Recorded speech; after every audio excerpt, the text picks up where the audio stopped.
How are my Social Security benefits calculated? That's probably a question you want to know the answer to, because when it's time for your turn to claim your benefits, you want to know what's the dollar amount you're going to get. Okay, so there's 4 basic steps here.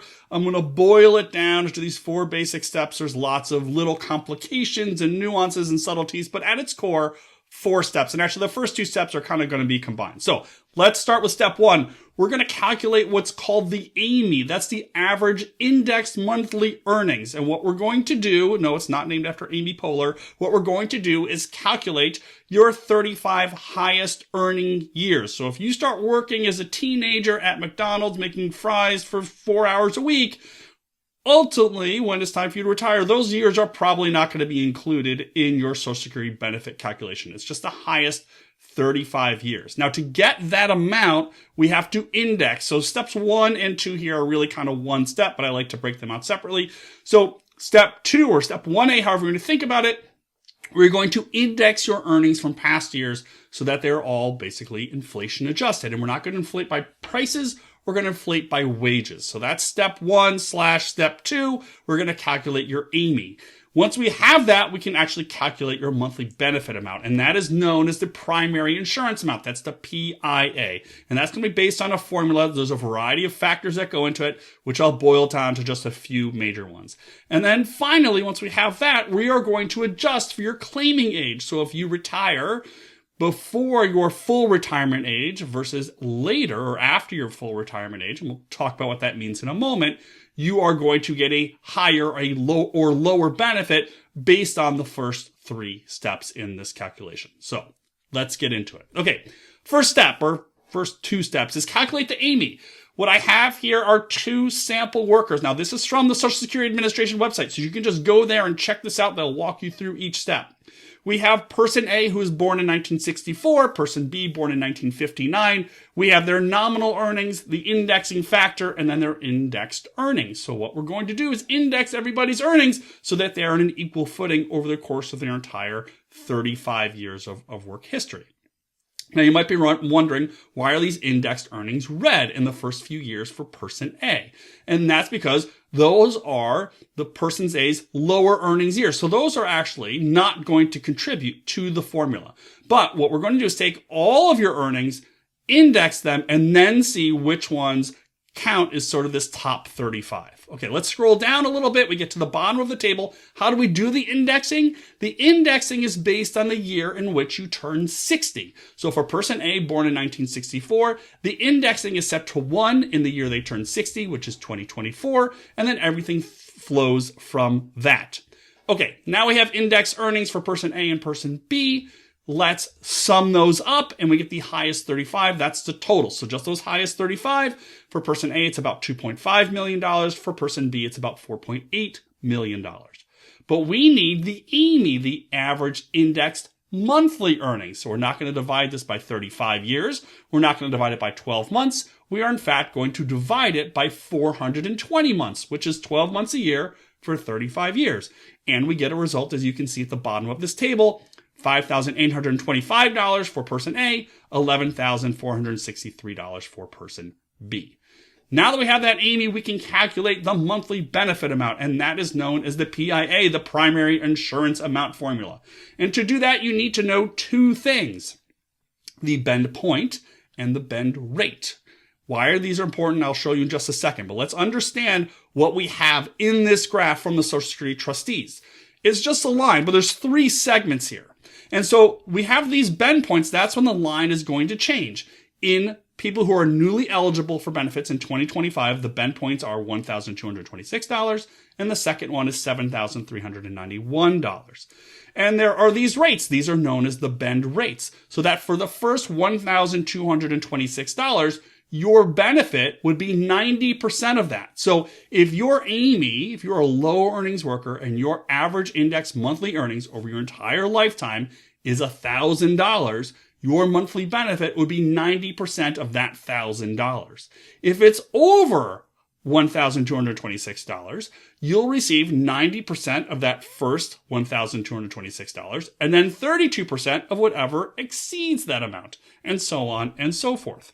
Now, of course, the PIA matters for the individual person when they are claiming. So the formula here is not going to apply to our two cases, but just to sort of demonstrate the point, for person A, they would fall right here. And for person B, they would fall way off. Now, of course, they have a different PIA formula because they are not going to be claiming their benefits in 2025. But that's just a subtlety that we don't really need to go into here. So how do we actually do this calculation? Let's imagine our PIA formula at the bottom. You can see here my note, the PIA formula is used from the year the person turned 62. So both of these people turned 62 prior to 2025. So this is not their PIA formula, but you would get the idea. So for person A, it'd be 90% of the first $1,286 and then 32% of everything after that. For person B, 90% of the first $996. Why do those two numbers differ, the 996 and the 1286? Because they turned 62 in 2 different years, so the PIA bend points are different. They received 90% of the first, 32% of the second chunk, and then 15% of everything over that third and final bend point.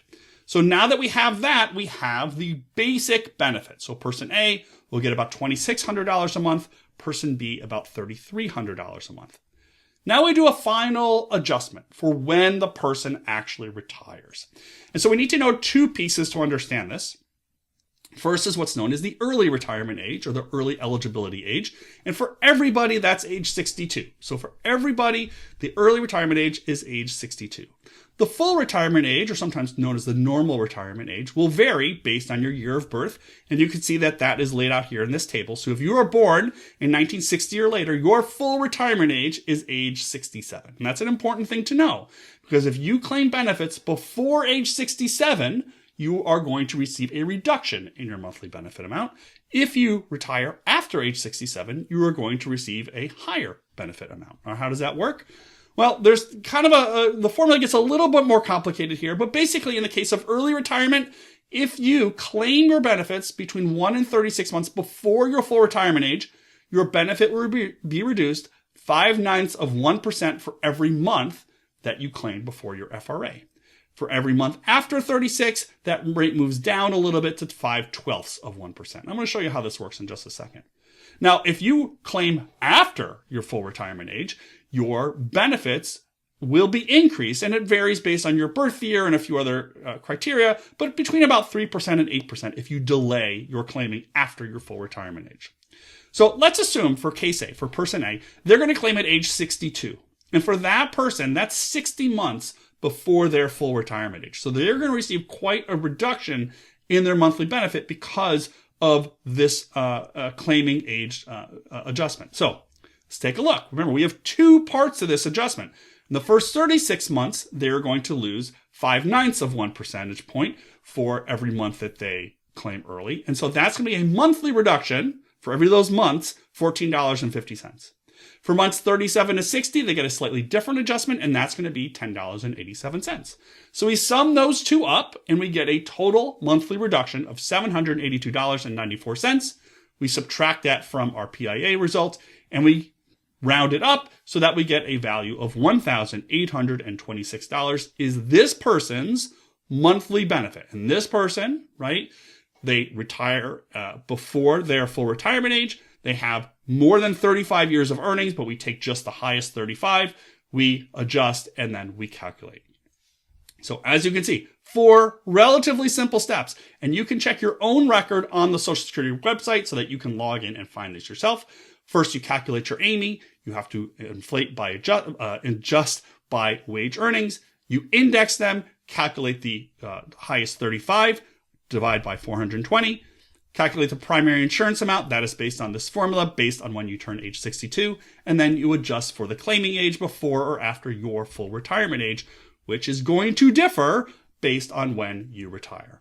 You can calculate your own if you go to ssa.gov. There's a couple of calculators. You can get a rough estimate. You can also log into the Social Security website so you can find your own earnings records to know exactly how your benefit will play out depending on when you decide to claim. So how are your Social Security benefits calculated? 4 relatively straightforward steps.